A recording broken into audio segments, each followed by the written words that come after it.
I love video games for a variety of reasons, and as a result, I play a variety of video games.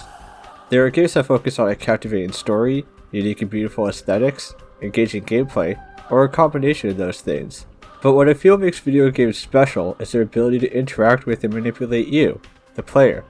Through you being the player character, games can make you feel engaged with its characters and situations in a way a movie or a book generally can't. If the character is supposed to be having a bad or difficult time, the gameplay can reflect this and make the player feel the same emotions. In my opinion, the subjects of this video, Pathologic 1 and 2, are great examples of this and come out as very unique and interesting experiences that you should definitely try. It's just kind of a shame that these games are a little hard to recommend to the general person. It could even be said to be not fun, but in a good way. Pathologic was developed by Russian studio Ice Pick Lodge and released in 2005. Its name in Russian is apparently a pun on the words for utopia and plague. It would get its first English translation in 2006 and exists as a niche cult game not a lot of people played. This initial translation might be partially at fault for that. Pathologic is dialogue heavy while being allegorical and abstract at times. We're talking about a game that delves into philosophy with the made up language. So when the original English translation wasn't the best on top of that, it didn't help the game be easy to understand. It did, however, give us a voice actor not pronouncing the title Oinon correctly, leading to the dramatic Go Onion. Go Onion! Luckily, we would get a new translation with Pathologic HD, released in 2015, with an easier to understand translation and updates to the original voice acting. The premise of the game is this. There exists a town in the Russian steppe, and you control one of three characters visiting it for their own purposes. They introduce themselves by way of a stage play, gained across their differing personalities and views. At the start of the game, you only have the options to play as the Bachelor, Daniil Dankovsky, or the Haruspecs, Artemy Barak, with the Changeling, Clara, becoming available after you've beaten the game once. Going forward, I'll mainly talk about playing as the Bachelor, given that he's the recommended starting point. As the Bachelor, you arrive in this weird town on the recommendation of its local doctor, Isidore Barak, who says an important member of the community, Simon Kane, is very long-lived. The Bachelor's goal is to find a cure for death and is under threat by the powers that be if he can't produce results, so a seemingly immortal person is of great interest. He then arrives in town to find Simon has died, Isidore has died, both of which possibly by supernatural means, and a deadly plague is about to hit the town, with you being unable to leave. Your main goal now is to survive. For the morning of the second day, the game tells you will all end on day 12, and what you do in that time is completely up to you. From here on, the game's story is split between the main missions you do each day, the handful of side missions also available on a day-by-day basis, and your own personal experiences as you survive the town. The town is a weird place, normal for the most part, but with a bunch of oddities sprinkled in. As you go to visit Simon Kane, you may notice this massive geometrical floating structure called the Polyhedron, where a ton of the town's children have set up their own society. You may also notice these staircases to nowhere, or the giant theater in the middle of the town. How about the part of the local population that are these bloated, deformed people colloquially called worms, with their own culture who reside in this megastructure on the east part of town? The local steppe culture brings with it its own language, customs, and beliefs. Bulls are an object of worship, as well as an important industry here. When Simon and Isidore die, the locals start thinking it was the work of a Shabnakadir, a woman born from the earth. You can even find townspeople attacking random female NPCs believing they're monsters. A large part of playing as the Bachelor is being an outsider to this town and its customs. The Bachelor is a man of science and logic, and he'll be constantly dealing with people who put more value into local superstitions. You'll have to make the best of a bad situation, and learn to work with people who may have very different priorities than you. Maybe it's a local taboo to carve up dead bodies, so getting medical samples will be a bit difficult. Maybe finding the cause of the plague will be a bit harder as you get constantly misled or lied to, either on purpose, or because others also don't know what's going on. You'll even run into the Haruspecs and Changeling as NPCs, still existing in this world and story without you controlling them. One way or another, the plague will come and go, and the survival of the town may hinge on you. Let's talk a bit about the game's presentation. On a technical level, Pathologic isn't entirely impressive in the graphical department. I wouldn't say it looks bad by any means, but it doesn't strike me as a visual marvel. That being said, I do think its aesthetics and design choices are very clever at times. One of the best tricks for making a connected overworld while getting around load times is fog. A famous example of this is the Silent Hill games.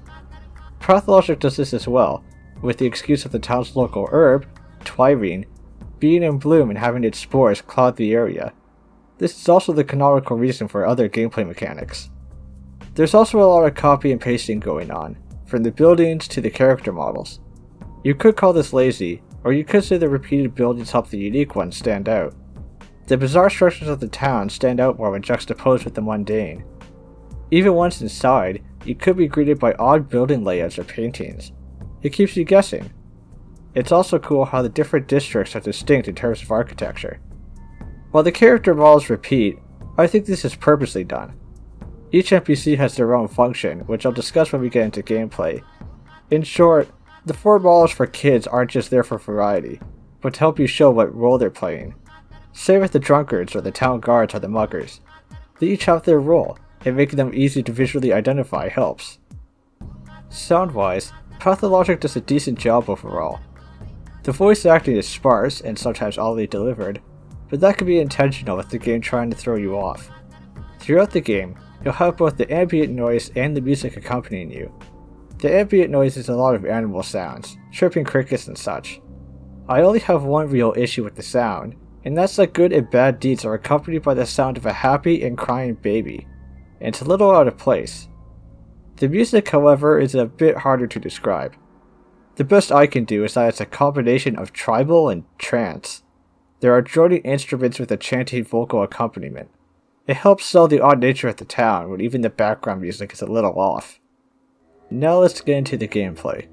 If I had to give it a genre, Pathologic is a first-person survival RPG with some light horror elements. 90% of your gameplay will consist of walking around town and talking to people. Sometimes there will be combat, but there are only a handful of situations where it's actually needed, and you could probably beat the whole game without fighting at all. But let's talk a bit about the game's tutorial. When you first start the game and leave your lodgings, you'll be greeted by 2 stage actors, the Executor and the Tragedian. These 2 will tell you how to play the game. Not you as in the Bachelor, but you, the player. They'll just give you instructions on the game's mechanics while the Bachelor stands there confused out of his mind. Talking in this game can be interesting, as Pathologic likes to keep its dialogue long and complicated. You may need to take a second to parse what certain characters are even saying a lot of the time. The Bachelor isn't much better either, sometimes talking like a regular person and sometimes throwing in Latin phrases to sound smart, but you should know going in that this game's dialogue is something else. That's really as far as the tutorial goes though, and I think this is one of the reasons people find this game hard to get into. It doesn't really fully explain things to you, and expects the player to experiment. I think this is fine for the most part, not too much in this game is hard to figure out, but it is something that could have been improved. So now let's actually go over the basic gameplay mechanics. Most of Pathologic is tedious walking around. The walking is actually something that turns a lot of people off the game, as some people think it's too slow, while I think it's a fair argument that if it was faster, the game's difficulty or time management just wouldn't work. Time is constantly moving forward in-game, only stopping during dialogue, and managing that time is very important, both in the way that you can fail quests, and in terms of your survival gauges. Apart from your health, Pathologic has 4 gauges that increase and decrease over time. The first 2 are simple, as hunger is lowered by eating food, and exhaustion by sleeping. When either of these is filled, you'll gradually take damage. The reason for you being so tired and hungry is the previously mentioned Twyrene spores filling the air. Then we have immunity and infection. Infection is how infected you are with the plague. It will constantly deal damage to you as it increases. Immunity can help slow the infection, or possibly prevent you from catching the plague if it's high enough. Lastly, there's reputation. If this is low enough, townspeople will attack you on sight and shops won't sell to you. This is largely where Pathologic's difficulty comes from, managing these meters. It doesn't sound too hard to manage hunger, until you realize that a plague-ridden town puts high prices on food. There is free water, which you can get if you have an empty bottle, but this dirty water also increases your exhaustion. So you'll drink a ton of water to lower your hunger, then go to sleep to lower your exhaustion, passing time and making your hunger increase. Making sure you have enough good food is important. What you really want to make sure of though is not to catch the plague, and that's not easy. To complete quests, you'll be required to walk through plague-infected areas, filled with clouds of screaming plague skulls. Either get used to save scumming, or accept that you'll be doing a lot of antibiotics and health-restoring items. It is possible to cure the plague, but the items needed to do so are rare. Schmouters are a mix of random drugs the children of the town made that will reduce your health to near death, but it will cure the plague. As a quick side note, it's also possible to cure the plague by having your infection level really low and setting yourself on fire, but it's also likely to cause death, so maybe not. Acquiring schmouters isn't easy though, and they aren't something you should waste. You might not even want to use them as a plague cure at all, as they sell for a ton of money. I think I could say Pathologic is one of the best economies I've ever seen in a video game. It's essentially split into two parts, money-based and barter-based. The money economy is pretty self-explanatory. You'll accrue money and you'll spend it to buy things. The price of just about everything will fluctuate on a day-by-day basis though, as the plague affects the demand for certain items. Maybe bread will be a bit more expensive, while meat is slightly cheaper. But now for the really interesting part of the game, the barter system. Around the town, you'll find trash cans, mostly containing empty bottles, but sometimes rings or razor blades. You may also visit the store to see nuts, which provide very little food value. All of these things may not seem like much to you, but to other citizens of the town, they'd be willing to trade valuable items for them. Drunks will trade bottles of water for healing items. Town guards will eventually trade you razors for food. But the most important members of the barter economy are the children. Children are stupid and have no concept of value, which means the four varieties they come in will give you ammunition or antibiotics for arbitrary things. Each item has its own value too, so if a child has a revolver bullet worth 1 to them and 2 rifle rounds worth 2 each, you can get them a gold ring worth 5 to trade for them. But this also depends on the type of child, as each tend to have different stocks and items they want. Learning this economy and how to get value out of useless items makes this game very interesting. This is also one of the only ways to get a schmouter. This type of kid sometimes has one, and giving away 10 sewing needles for an item that can feed you for several days feels great. Other than buying food and medical supplies, you can buy clothes to increase your resistances, but they're pretty expensive and need to be maintained with more money.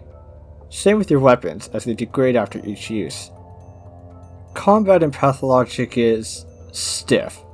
You'll find yourself being attacked by muggers at night or in post-infected areas, and they can be very deadly while also being a complete joke.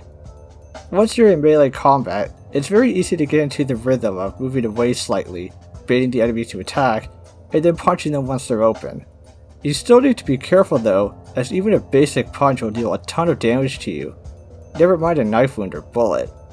The most deadly thing in this game may actually be the mugger's knife throw that they do when they first see you, as they'll legitimately deal 90% of your health. The game doesn't even allow you to move sideways out of the way, because the horizontal walking speed is too slow, so you have to do this turn and walk backwards maneuver to avoid it. If you're dealing with a group of enemies, this is where your guns come in. While limited in ammo, they're very powerful if you hit those headshots. They're also the only convenient way to kill rats, these annoying fast enemies that are hard to hit with melee without getting hit yourself, and getting hit by them gives you the plague. The rats really suck in this game. People complain about the walking, but the rats are way worse. Combat can actually be really rewarding once you get the hang of it though, as muggers drop a good amount of money and sometimes other items. If you can't afford food, it's very viable to just go out at night and kill a bunch of guys. They're muggers, you even get a reputation boost. But now with the mechanics explained, let's circle back to the main gameplay loop. You're walking around, managing your resources, looting every trash can, and trading items as you go. Your goal each day is to finish quests. What happens if you don't finish them? Well, your character has a list of people important to them called their bound, and not finishing the main quest will cause one of them to do it for you and get sick with the plague. This will prevent you from being able to visit them, unless you give them medical supplies or cure it. getting in the way of future quests and affecting the ending. So you generally want to do the main quest each day to avoid your bound getting sick. But if you wanted to, you could just not do the main quest and get the wish matter later. But what about side quests? Surely you want to do them, right? Get some rewards? Well, no. Sometimes the side quests in Pathologic are only detrimental for you to complete. Sometimes it's way more worth it to start a side quest, get stuff in the process, and just not continue it. There are no consequences either. Everyone's having a hard time. Pathologic asks you to think about if you want to go through with the quest, and doesn't just reward you because that's what it's supposed to do. Sometimes in real life, your efforts don't amount to anything, and sometimes you're not rewarded no matter how hard you worked. Some people would probably say this design is awful, but I think it's an interesting take on a survival situation.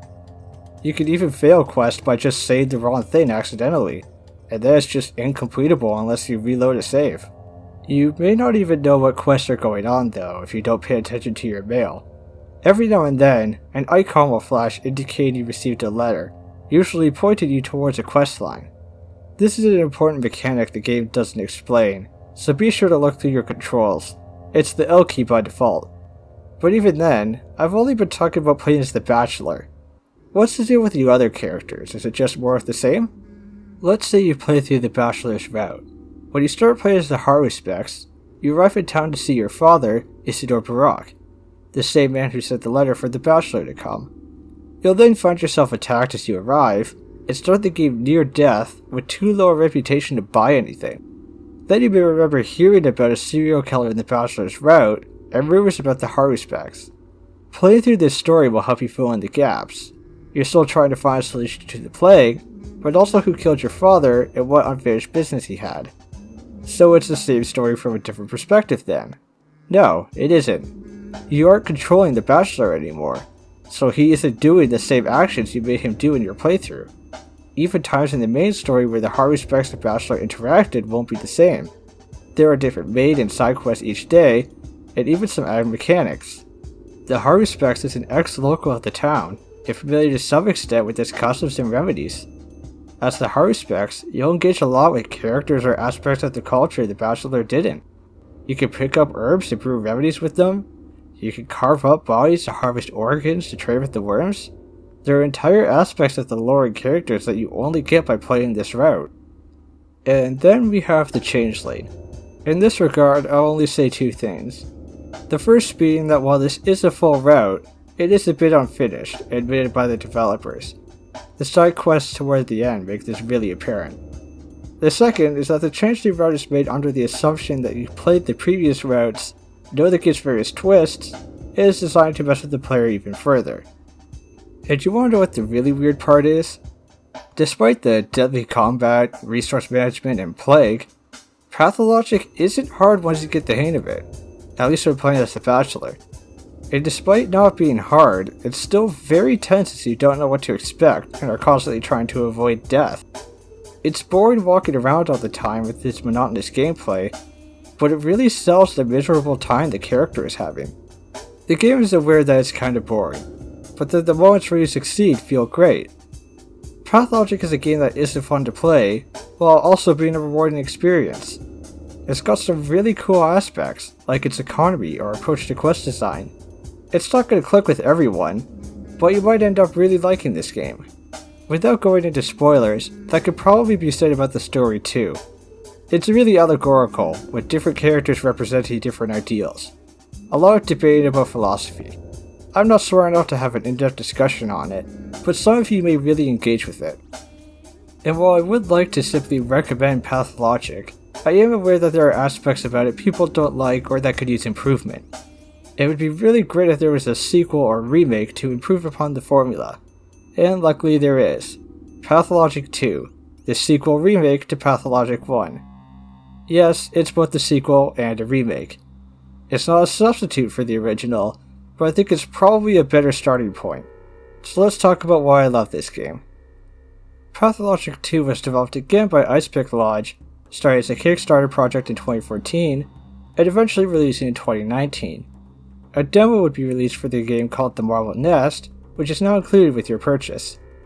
There is also currently plans for future content, As well the game is great as it is, it's technically not done. That's because there's only one playable character. In Pathologic 2, you play as the high specs Artemis Barak, with scenarios for the Bachelor and Changeling potentially coming later. You'll start the game at the end of Pathologic 1. Maybe. Either way, you didn't cure the plague, and it does think it's time for another try. A recasting of the story to see if this interpretation will go better. So you start day 1 as the Haru specs, getting more of a tutorial this time around, and arriving in town at the behest of your father, Isidore Barak, only to be attacked. Similar events will play as Pathologic 1, but a little bit differently. You'll be looking for your father's murderers, same as before, and work on fighting the plague while dealing with your father's unfinished business, same as before. But this time around you'll find yourself dealing more with the local steppe people, and find you have more personal history with certain characters. The same townsfolk are all here, even the map is largely the same, but everyone's slightly different. The actors and backdrops have changed, and it's interesting to see some characters be more important or very different in this new interpretation. The characters feel more like people in this version, and I have to say the story is improved here, really delving into the weirdness of the town more than the original. Presentation is improved too, but that's to be expected with sequels with this much of a time gap. I think the art direction here is a lot better at points. Things are a bit creepier, a bit weirder, just a bit more off to sell strangers of the town. The better lighting engine really helps, but it's easily the gameplay that has seen the most improvements. The broad strokes are largely the same as the first game. You have a new survival bar in the form of thirst, which also acts as stamina. Stamina allows you to run, an amazing new feature for this game. This makes sources of water very important, and also affects hunger significantly, as there isn't unlimited free water everywhere to help you deal with it. Stamina also comes into play in combat, which is a bit harder to abuse this time around. While blocking existed in the first game, Pathologic 2 will expect you to learn its light and heavy attack system, good blocking, and stamina management. It's probably a better idea to just avoid combat this time, as it's much more likely you'll suffer from it. Even getting loot from dead bodies is harder, as enemies will run from you when near death. It's pretty annoying to be honest, though I guess it makes sense.